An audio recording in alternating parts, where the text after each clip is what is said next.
Okay. Enough singing there. So, hello everybody. I'm going to hold this towards me. You may notice that I look quite smart today. I've just got back from work. I don't know how far away this camera looks. So, yeah, I'm sorry if I'm like really far away. I'm sorry if I'm really close. I don't know what I'm doing. I think I've forgotten how to make videos, even though I made one like a little while ago. I feel like I've forgotten. Anyway, so this is a bit of a weird video because I wasn't thinking about actually making this video. If that makes sense? I don't think that makes sense. So, I thought about this video like ages ago because it was kind of just one of those things that I wondered if I was the only one that did this, I guess. And that is, like, the fact that I decided to make this today is because I watched a video before and it was like conspiracy theories about life, and one of them was like, it's called like Last Thursday or something. Anyway, so they were talking about that and I was like, no. Just to let you know, I have never had an existential crisis, I think. But what I do want to say is that whenever I do this, what I'm about to tell you about is that everybody then goes, oh my gosh, Alex, you're having an existential crisis. But I don't think it is, because, right, okay, what's the definition of an existential crisis? So an existential crisis is a moment at which an individual questions the very foundations of their life, whether this life has any meaning. That's right, Alex. If life has any meaning.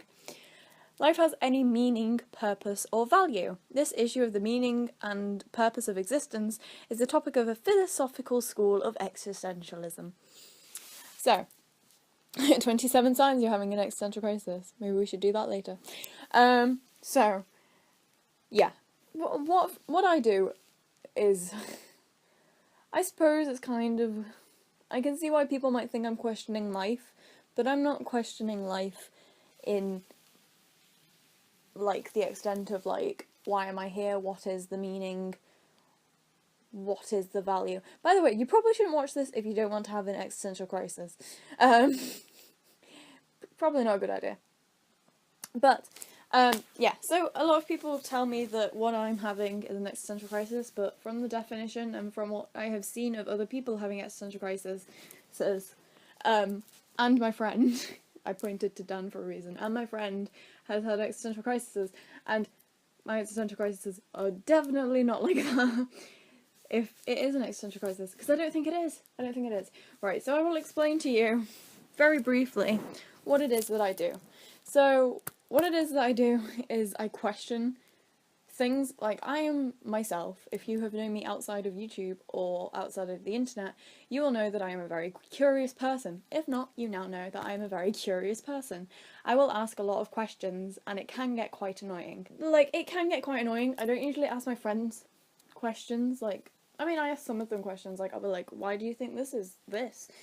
Like, those type of questions I ask. But, and like, with my mum, like, my family and my mum and dad, I ask more kind of like, when did this happen? Why did this happen? Why is this? What is this? And I think this main topic started because when I was working at like this, I work at a LARP company for some of the time. If you don't know what LARP is, Google it.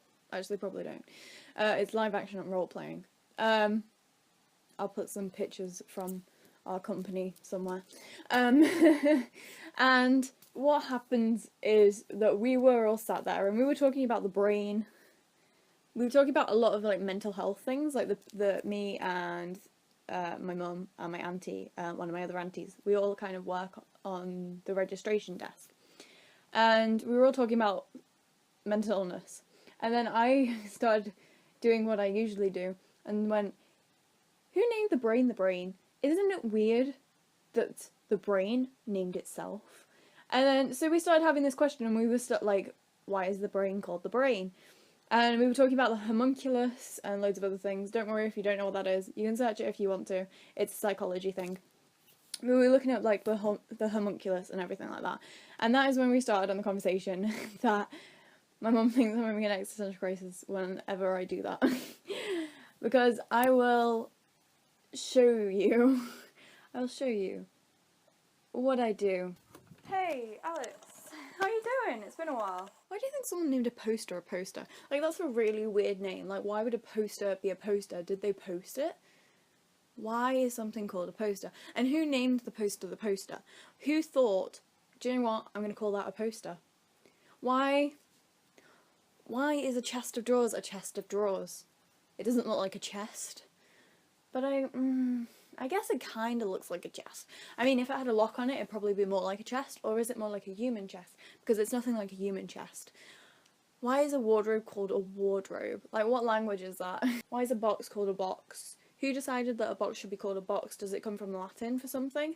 And then who invented languages? Why did someone invent the language? Like, that's really stupid. And why do we have cuddly toys? Cuddly toys are really weird. Think about it, you're cuddling a bear or a cat or whatever, you're cuddling something, and like that's a really weird thing. Like, who made that to comfort somebody? Why is technology so advanced? Why can't I just Google anything and it'll tell me an answer, even if it's not a real answer? Why can't it be filtered that it's better? Why is a duvet called a duvet? I mean, it's not called a duvet in America, so why is it called a duvet in the UK? Why do people have different sayings for different things? Why is a bag called a bag? Why is a tiger called a tiger? Why is a scarf called a scarf? Who named the colour red? Who called black black? Who called pink pink? But why is it that pink in French is rose, but a rose can be any different colour? Why? Okay. So that was like a minute and 56 seconds of my questions that I usually ask. So yeah, as you saw, my friend, which was me, walking in and being like, "Hey Alex, how's it going?" And then me being like, boom, questions. I'm sorry if I hurt anybody's brains, because honestly, thinking about it when I'm not in that frame of mind, it hurts my brain. So I'm sorry if it hurts yours. But like, this is just, I know that I could literally ask all of those questions to the internet, but I know that sometimes I'm not going to get the right answer. But I also know that when if I'm talking to a person, I might not get the right answer. But it's just one of those things, like, I wonder these things, you know? I'm like, why is this? It annoys me that I can't have an answer with certain things. I am very, very curious and I want to know a lot. So I ask a lot of questions. And I don't know if this is a sign of having an existential crisis. Because most people, it's like questioning life, you know? I'm not, well, I mean, I am, but I'm not at the same time, if you get me. Because I'm questioning life in the aspect of, I am questioning why people call certain things things. Like, why is it that we call a glass a glass? Like, who thought a glass? Like, who, you know? It's just one of those things, and I have a lot of questions, and I know not all of them will be answered. Like, we couldn't find out who named the brain. That was annoying. They think it's Hippocrates, but we're not really sure.